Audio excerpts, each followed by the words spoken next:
Bonjour tout le monde, cette vidéo-là c'est pour les élèves de la grade 13 donc, pour le syllabus de 96-8, le chapitre de Local Area Network 3.2.3, les Learning Objectives comme d'habitude.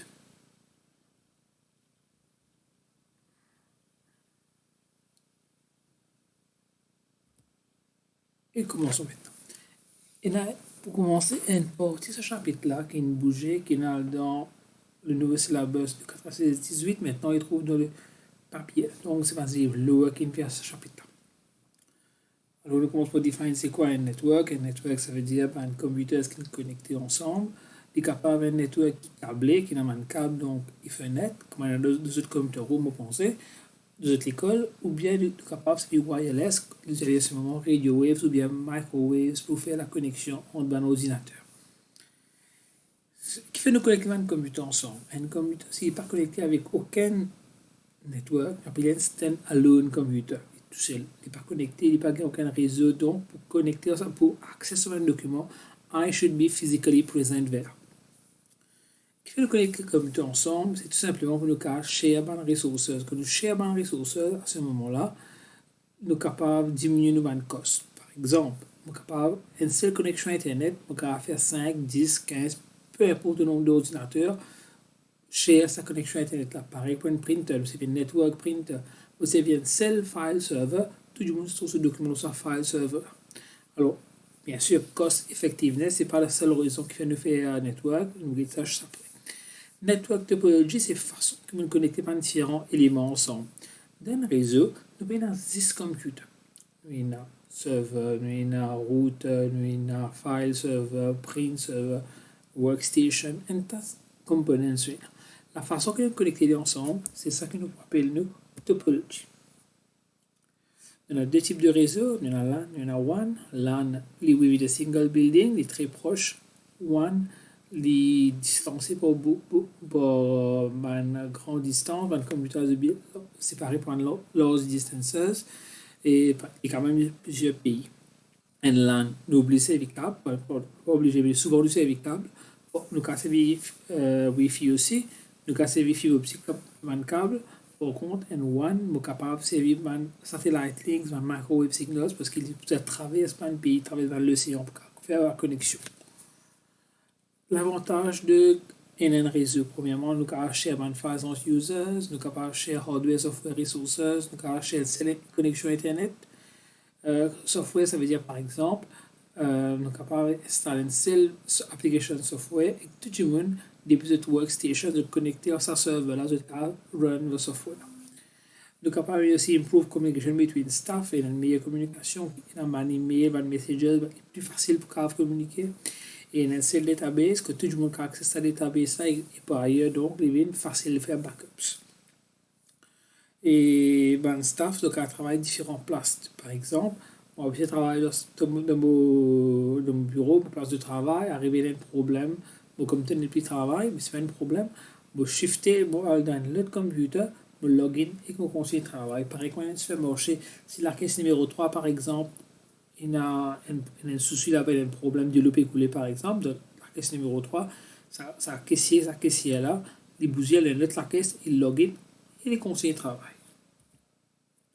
Un désavantage d'un problème de réseau. Premièrement, c'est arrivé le serveur arrêt de travail et un réseau.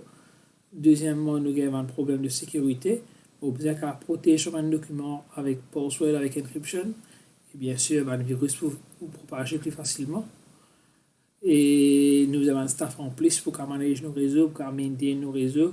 Et il coûte cher pour setup un réseau. Pour l'examen, panique, mais tout simplement, it is expensive. Pour vous expliquer, it is expensive to set up the network.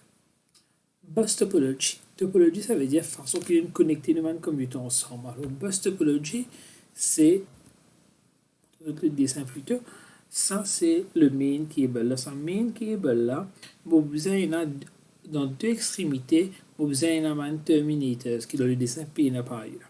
Un terminator là, c'est quand un signal peut voyager dans mon cable, puis aller dans différents computers. Arrivé ce signal là, pas peut trouver computer là et pour bounce dans mon cable.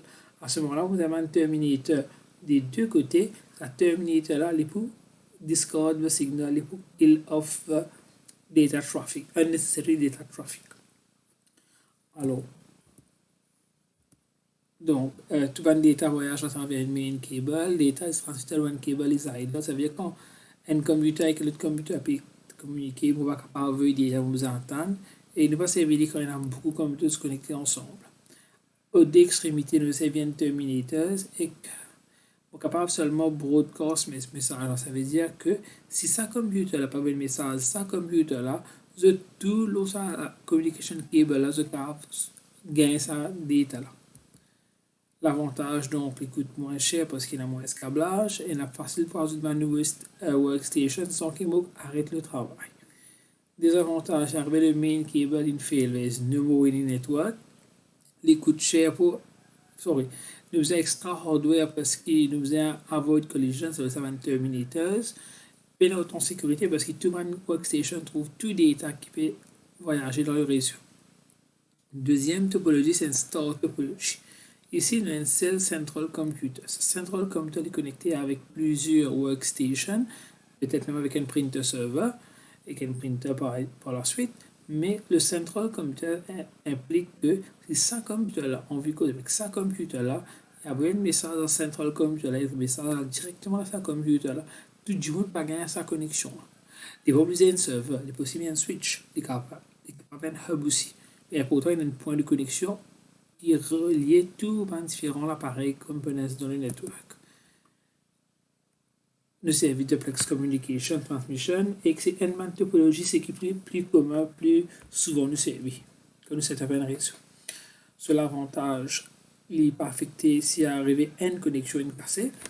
Si cette connexion-là, par exemple, une cassée, c'est pas un problème, c'est sa workstation-là qui pas travailler, le réseau il continue à opérer. Il y a une bonne sécurité parce que des data là, il voyage directement depuis le sender, il va directement au receiver. Il ne passe aucun des autres devices. Et bien si data collision, c'est un livre qui met no data collisions at all, et un livre met very few. On the safe side, nous mettons very few data collisions. Collision, ça veut dire que deux computers peuvent avoir des data en même temps, mais il n'y a pas de problème ici. C'est le host, le central computer, le serveur qui peut manager sa data qui peut voyager, même s'il vit en simultané.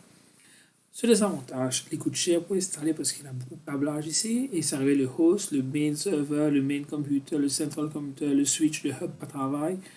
There is no winning network to use. Wireless network, c'est pas aucun câble que nous servons, nous servons radio, microwaves, et pour pouvoir connecter, vous avez un WAP. Un WAP, ça veut dire un Wireless Access Point, que vous prenez l'appareil et vous connecter à travers ça WAP là, le réseau.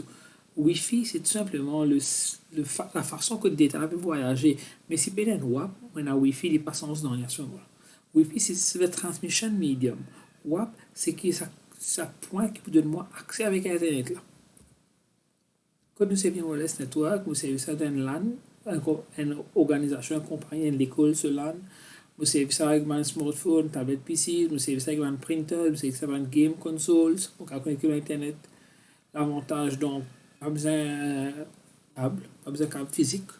Deuxième, on peut servir anywhere within the range of a WAP. Ça veut dire si mon WAP gouverne une superficie dans la salle, c'est ce que je veux dire, c'est la salle là, on peut obliger à assis dans une place fixe du moment qu'on a sa range, que ça WAP là peut couvrir.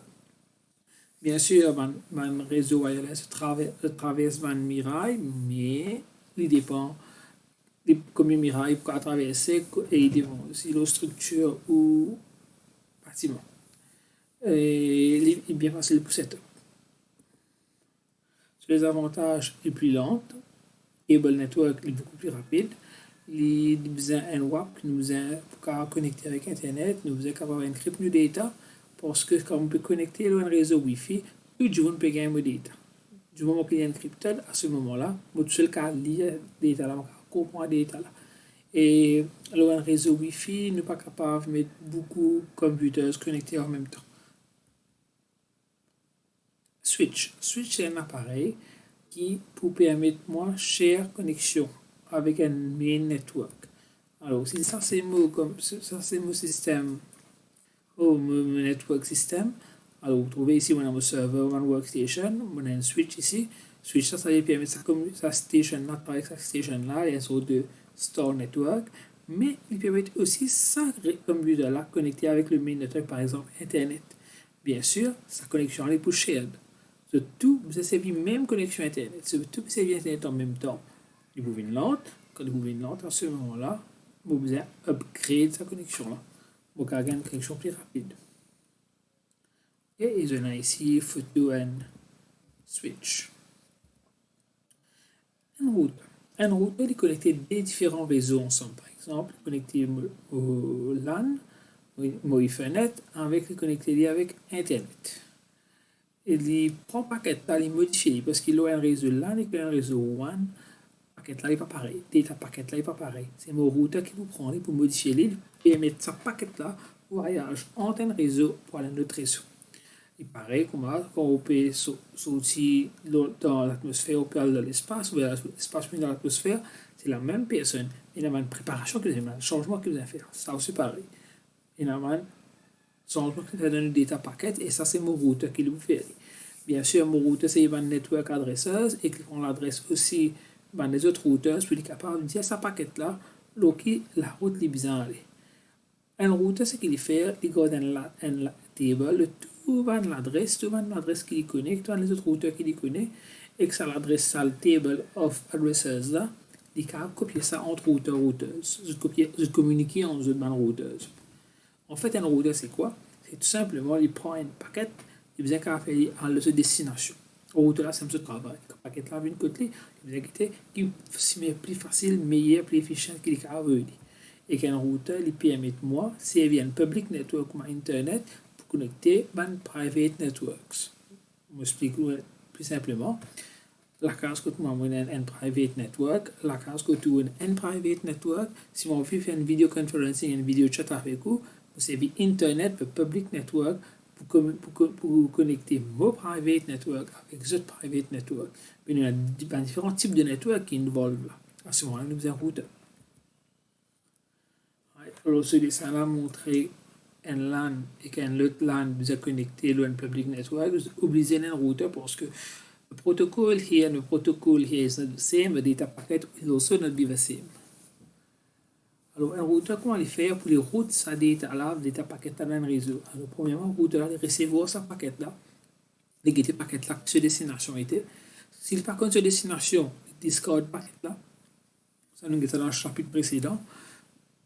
Le paquet maintenant est envoyé le réseau qui est envoyé et qu'il fait ensuite de checker ce IP adresse. Si les PC via Internet, donc une IP adresse, vous prenez ce paquet là, il gagne quelle destination il peut aller.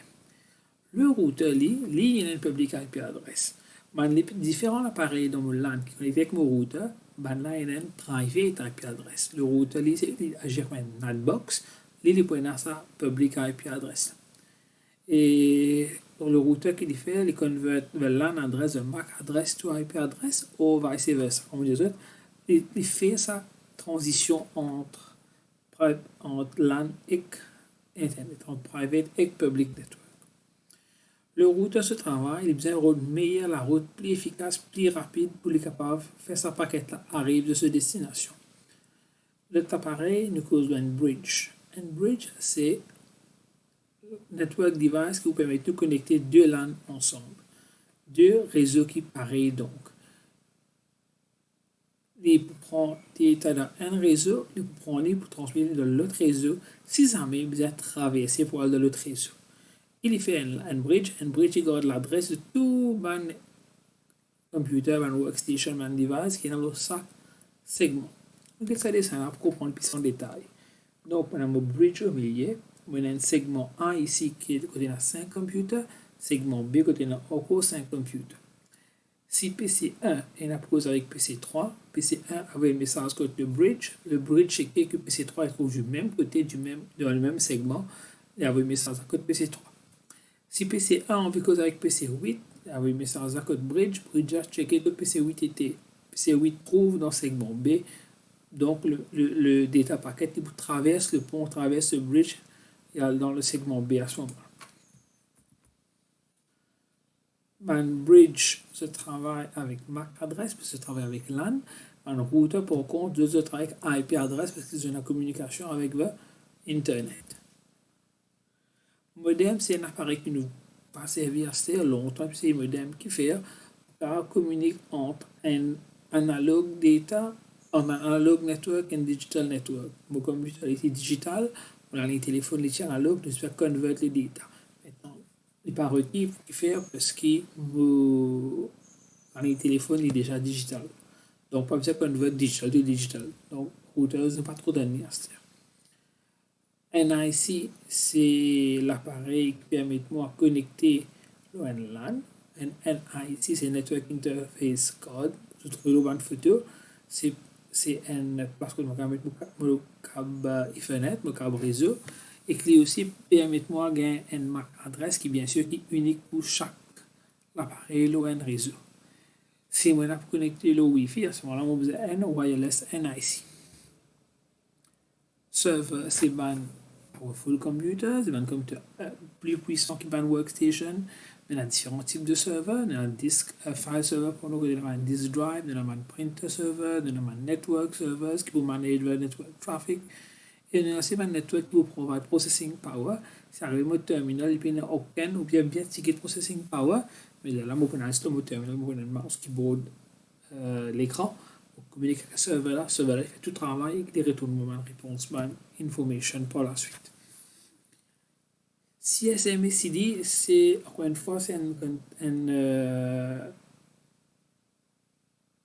topic, c'est une partie du chapitre qui sont aussi assez souvent dans les examens. Alors, meaning, c'est Carrier Sense Multiple Access with Collision Detection. Sa définition là, ça explique, ça non là, dit tout. Carrier Sense, ça veut dire le carrier, ça transmission medium, donc il nous peut avoir mes messages là. Nous pouvons sense, nous pouvons checker, nous pouvons guetter. Multiple access, s'il y a beaucoup de gens qui peuvent accéder en même temps, est-ce qu'il peut y avoir collision, collision detection? C'est quoi collision? C'est quand des gens peuvent avoir des data en même temps, des data là, les peuvent collide, les peuvent crash, nous pouvons avoir un problème, les peuvent capables corrupt. Un exemple de CSMACD, c'est un CIME que il arrive à un pont, pour là, il peut plus serré, que un seul le tout voyage en même temps, peu importe la direction. Alors, qui arrive, si on a un auto des AP voyager, l'auto on veut rentrer, là, il y a un problème, il y a des attentes qui sont là, libres. Mais dans la communication, c'est pareil. Qui arrive, si des computers, des AP services de communication medium, un troisième computer, on peut avoir des data. Alors, si le transmission medium libre, personne ne peut servir. Si pour la libre, personne ne peut servir. Vous passez. Mais qui arrive, c'est une collision. Nous détectons qu'il y a une collision pour arriver. On arrête toute transmission. On a un jamming signal. Vous êtes tout le workstation bloqué, arrête avec des data, attendre. Là, après un random time, comme les instructions sont tout pour générer sur random time, là, bien sûr, en termes de microsecondes, bien rapide. Là, vous pouvez réessayer. Si arrive que vous pouvez réessayer, toujours une collision, mais vous pouvez réessayer à cause pour arrêter, vous pouvez avoir un random time, vous pouvez réessayer de transmettre le data. Et encore une fois, par exemple, modem, CSMACD nous pas servi à ce parce qu'il y a trois cas, nous avons une communication, nous avons une connexion, les duplex. Duplex, ça veut dire data can travel in both directions at the same time, so collision is not possible. Donc voilà, on a terminé pour ce chapitre de Local Area Network là. J'espère que l'explication pour les autres bonnes devoirs, bonnes révisions et bon courage pour les examens. Bye bye.